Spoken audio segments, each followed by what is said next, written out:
Hello student, good evening. मैं doctor Surendra Kumar. आज मैं आप लोगों को इग्नू द्वारा आयोजित एग्जाम जून 2024 के तहत जो इम्पॉर्टेंट क्वेश्चन है, अति महत्वपूर्ण प्रश्न है, उसको मैं देने जा रहा हूं। आज मैं आप लोगों को M P S E one जिसमें आपको पढ़ना है भारत और विश्व, इसका इम्पॉर्टेंट क्वेश्चन देने जा रहा हूँ। जैसा कि टॉपिक से ही आप समझ जाइए कि भारत और विश्व अर्थात पूरे भारत और पूरे विश्व से संबंधित आपको इसमें प्रश्न रहेंगे, अर्थात इंटरनेशनल पॉलिटिक्स टाइप का क्वेश्चन रहेगा। तो सबसे पहले ये आपको जानना बहुत ज़रूरी है कि एम पी एस सी 1 जो है ये सेकेंड ईयर का पेपर है। ये जो है सेकेंड ईयर का पेपर है और ये आपका 4 क्रेडिट का पेपर है। और जो भी 4 क्रेडिट का पेपर होता है उसका एग्जामिनेशन का समय जो होता है वो 2 घंटा का होता है। बहुत जरूरी है जानना, इसलिए कि फर्स्ट ईयर में आपने 8 क्रेडिट का एग्जाम दिया था और आपको समय 3 घंटा था। लेकिन सेकेंड ईयर में जो 4 क्रेडिट का है उसका समय जो है, एग्जामिनेशन का समय, वो 2 घंटा है। अब पासिंग के लिए 20 नंबर आपको लाना ही लाना है। ठीक है। प्रश्नों की संख्या 5 ही होगी। ग्रुप होगा, ग्रुप ए होगा, ग्रुप बी होगा। ग्रुप ए से 2 या 3 क्वेश्चन बनाइए, ग्रुप बी से 3 या 2 क्वेश्चन बनाइए। टोटल आपको 5 प्रश्न लिखना है। और आपको यहाँ वर्ड लिमिटेशन है। वर्ड लिमिटेशन अर्थात कहने का तात्पर्य, प्रत्येक प्रश्न का उत्तर आपको 500 वर्ड में देना है। कभी कभी 400 वर्ड भी आ जाता है। फिर छोटे प्रश्न आपको 250 वर्ड भी रहते हैं। तो ये सारा चीज आपको जानना बहुत जरूरी है, तभी आपका एग्जाम बहुत अच्छा हो सकता है। अब कॉपी पेन निकालिए और हम बताते हैं आपको कि कौन कौन से important question M P S C 1 में पढ़ लिया जाए तो परीक्षा में उससे प्रश्न जरूर आए। पहला जो प्रश्न है, संयुक्त राष्ट्र के ढांचे के अंतर्गत, संयुक्त राष्ट्र के ढांचे के अंतर्गत शस्त्र नियंत्रण और निरस्त्रीकरण को सशक्त बनाने के लिए भारतीय पहलुओं का परीक्षण करें। फिर मैं एक बार प्रश्न को दोहराता हूं कि संयुक्त राष्ट्र के ढांचे के अंतर्गत शस्त्र नियंत्रण और निरस्त्रीकरण अर्थात डिसर्मामेंट को सशक्त बनाने के लिए भारतीय पहलों का परीक्षण करें। या क्वेश्चन को इस तरह से भी घुमा सकता है कि भारत की निरस्त्रीकरण नीति के प्रमुख लक्षणों का वर्णन कीजिए। भारत की निरस्त्रीकरण नीति के प्रमुख लक्षणों का वर्णन कीजिए। ठीक है, आइए नेक्स्ट जो प्रश्न है उस पर चर्चा करते हैं।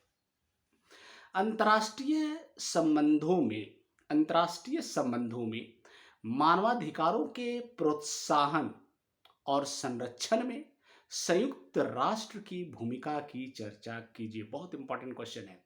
मानवाधिकार, अंतर्राष्ट्रीय संबंधों में मानवाधिकारों के प्रोत्साहन और संरक्षण में संयुक्त राष्ट्र की भूमिका की चर्चा कीजिए। ठीक है, आइए नेक्स्ट जो प्रश्न है उस पर चर्चा करते हैं। अंतर्राष्ट्रीय आतंकवाद पर एक निबंध लिखें।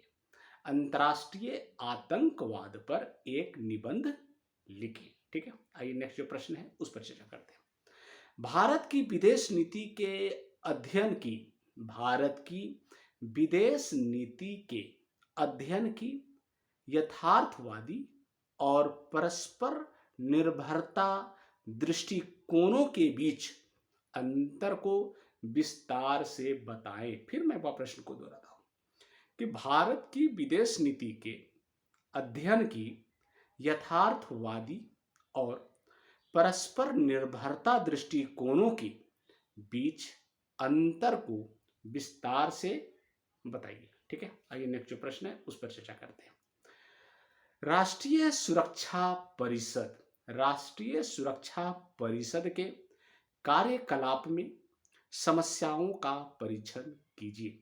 राष्ट्रीय सुरक्षा परिषद के कार्यकलाप में समस्याओं का परीक्षण करें। ठीक है, आइए नेक्स्ट जो प्रश्न है उस पर चर्चा करते हैं। भारत की विदेश नीति के विकास की रूपरेखा प्रस्तुत कीजिए। भारत की विदेश नीति के विकास की रूपरेखा प्रस्तुत कीजिए। या क्वेश्चन को इस तरह से भी घुमा सकता है कि भारत की विदेश नीति के अध्ययन संबंधी विभिन्न दृष्टिकोणों की चर्चा कीजिए। भारत की विदेश नीति के अध्ययन संबंधी विभिन्न दृष्टिकोणों की चर्चा कीजिए। ठीक है, आइए नेक्स्ट जो प्रश्न है, भारत की विदेश नीति में नेहरू का योगदान क्या रहा है? भारत की विदेश नीति में नेहरू का योगदान क्या रहा है? वर्णन करें। या क्वेश्चन को इस तरह से भी घुमा सकता है कि नेहरू पश्चात काल में भारत की विदेश नीति में परिवर्तनों की प्रकृति को रेखांकित करें। नेहरू पश्चात काल में भारत की विदेश नीति में परिवर्तनों की प्रकृति को रेखांकित करें। ठीक है, आइए नेक्स्ट प्रश्न, शीत युद्धोत्तर वर्षों में भारत अमेरिका संबंधों की बढ़ती हुई प्रवृत्ति का परीक्षण कीजिए। शीत युद्धोत्तर वर्षों में भारत अमेरिका संबंधों की बढ़ती हुई प्रवृत्ति का परीक्षण करें। ठीक है, आइए नेक्स्ट जो प्रश्न है, समकालीन अंतर्राष्ट्रीय आर्थिक संबंधों में बहुराष्ट्रीय कंपनियों अर्थात निगमों की भूमिका का विश्लेषण करें। समकालीन अंतर्राष्ट्रीय आर्थिक संबंधों में बहुराष्ट्रीय कंपनियों या निगमों की भूमिका का विश्लेषण करें। ठीक है, आइए नेक्स्ट प्रश्न है, उस पर चर्चा करते हैं। सार्क के निर्माण और प्रमुख विशेषताओं की चर्चा कीजिए।